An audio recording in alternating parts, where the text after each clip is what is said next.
Amari Cooper came in Week 9. Does that mean with a full 16 games we could have got a bye week? I don't quite understand this one. Yes, you get a bye week in the NFL.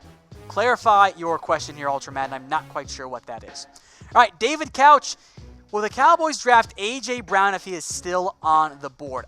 I think it's a possibility. I don't know if they'd actually target him. I don't know if he's even going to be there, but I think he'd fit the role of a slightly bigger slot receiver. I'm very curious how he runs at the NFL Combine. Do Frazier, anything on Earl Thomas? At this point, no. Look, I mean, there's nothing really new to report here. I think we'll get more coming out of the Combine because let's not kid ourselves. Tampering happens. That's the reality of the NFL. But I think they're going to the Cowboys make a run. I don't know if they'll actually sign him. Pasquale Savarese, does the Gregory suspension mean David Irving might stay? No, because David Irving also can't stay off the weed. Remember, he missed drug tests too. He's probably going to get suspended as well at this point. So from that perspective, no. And David Irving, again, does not play the Randy Gregory role. You need a speedy edge rusher, not an interior defensive lineman. Of course, you still need one, but Irving staying does not fix your Randy Gregory problem. And much like Randy Gregory, I'm out on David Irving. I'm not interested anymore. I'm tired of it. If they can't get on the field, regardless there, I don't think it makes much sense. But I realize now that bye question from Ultra Madden was talking about the playoffs. If he's there all 16 games, maybe the Saints and Rams were really good, but I don't know if they'd actually end up getting a bye there, but it does end up coming very close, I think. I think they at least win something like that Texans game, for example. Lamont Graham, do the Cowboys have interest in Deebo Samuel from South Carolina? I would hope so. I like Deebo Samuel a lot. I think he's the exact type of receiver the Cowboys need. You bring him in, he replaces Cole Beasley and Tavon Austin at the exact same time. By the way, stay tuned for my NFL mock draft. Make sure you're subscribed, youtube.com/Dallas Cowboys Report. You'll see Deebo Samuel involved there, at least as a potential draft option. From Big Daddy Rangal, he believes Garrett will get an extension. The Cowboys love playing for him. If they do well this year, yes. If they make the playoffs, go beyond what they did last year, he will be extended. If he doesn't, the Cowboys are making Garrett coach for his job this year. So that's why there's been no extension so far. Joshua Ingo, any chance for Gerald McCoy? The Bucks, I don't think are going to cut him, so I don't think so. If he does get cut, I would have interest there for sure. I just don't know if it's actually going to end up happening. Plus, every team, I think, would want Gerald McCoy. Bone Daddy 13 wants Humphries to replace Beasley. I like the idea in general. Problem is, Humphries is going to be more expensive than Cole Beasley. So at that point, wouldn't you just keep Cole Beasley for cheaper and just use him better in the offense? From Cost Flock, I knew you were going to get this one. Do you think we should go after John Ross? Well, if you missed it earlier today, the Bengals are going to shop Ross at the Combine. My first thought is, I don't know what he's worth anymore. I have no idea what John Ross's value is. Maybe it's a fourth, maybe it's a fifth. Maybe it's the Eli Apple trade, maybe it's the original Ted Ginn trade. He's fast, has not made an impact for the Cincinnati Bengals where they need him to. Touchdowns exist there for him. I am intrigued. I got 2 4th-round picks. I'd consider moving one of my 4th-round picks for John Ross. I just don't know if it's actually going to end up happening. And I think teams that need a receiver like maybe the Bills or the Cardinals might have more interest. John Ross would be a great fit in the Cardinals offense, by the way. Shadow Snowback again. On a scale of 1 to 5, how likely is that Tavon Austin stays with Beasley going? I'll give it a 3. It's a coin flip for me right now. Money's going to matter here. The Cowboys like Tavon Austin, but I also don't know if he's going to want more money elsewhere, and I don't think the Cowboys are going to offer Austin much. I don't think that they should. From the Cowboys' perspective, you don't need to pay Tavon big money. He can be an occasional impact player for you, but he is what he is at this point in his NFL career. He's fast, but he's a gadget player. He is not a consistent wide receiver. He should not be your number 3. He should be your number 4, number 5 / return guy. All right, I know you guys are watching. I see you guys in the comment section. I see the live number. But type W if you're watching and paying attention and not just listening.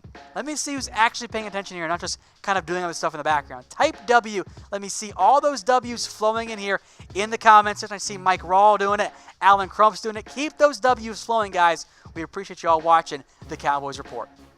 Aaron Ray, if Beasley does go, does Duke Johnson make sense? I think he does. I would love Duke Johnson.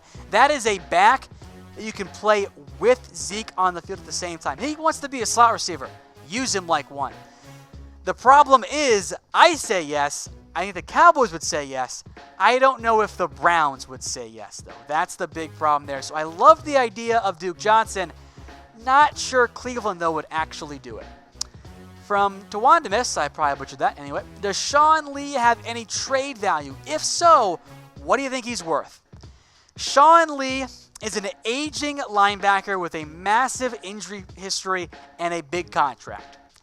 Those players don't have trade value, so maybe like a 6th or a 7th rounder, but I don't think a team would trade for Sean Lee.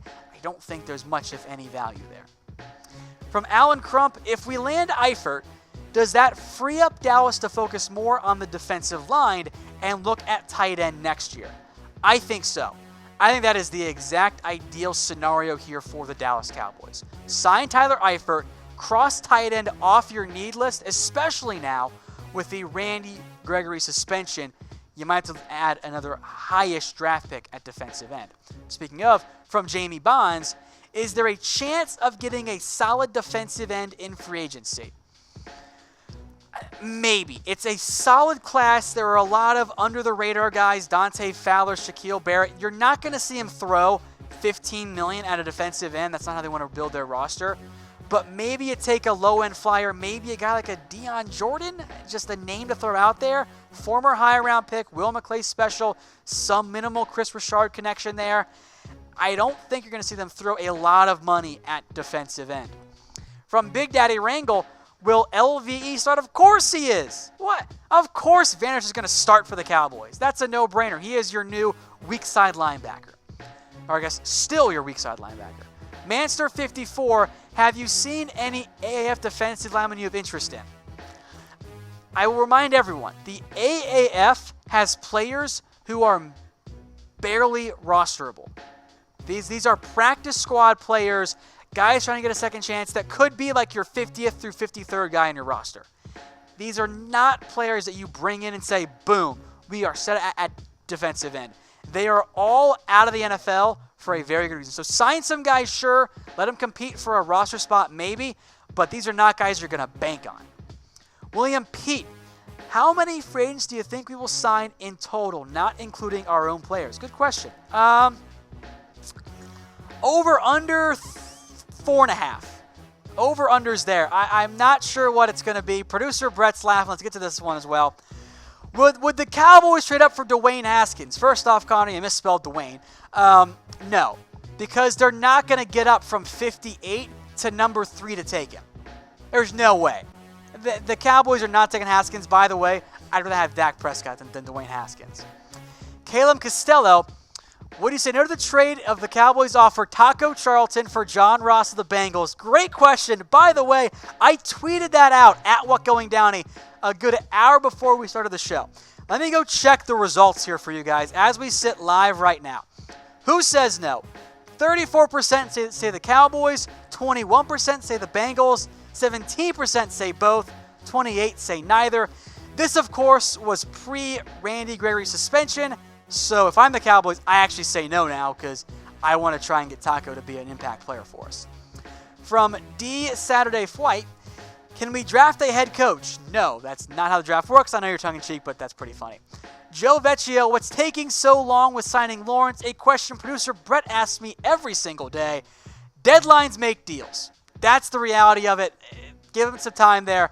It'll end up happening. Here's a good one. Is Romo a Hall of Famer? I say yes. He should be, but will he be? No. He's not going to be a Hall of Famer. Too many quarterbacks that have won a Super Bowl as well here. So Romo produced like a Hall of Fame player, but he's not going to be one there. And then one last question here from Val Castillo. Will Dak break all the Cowboys pass records if we just keep him on the team? Probably. Longevity is the big thing there. He's off to a better start than Romo was. He's got 3 years on Tony already. Hey Cowboys fans, thanks for watching the Cowboys Report. If you haven't already, click right here to subscribe to our channel for all the best Cowboys coverage on the internet. That's news, rumors, highlights, mailbags, film studies, and a whole lot more. And I'm making your lives a little bit easier as well with the next Cowboys Report video right here.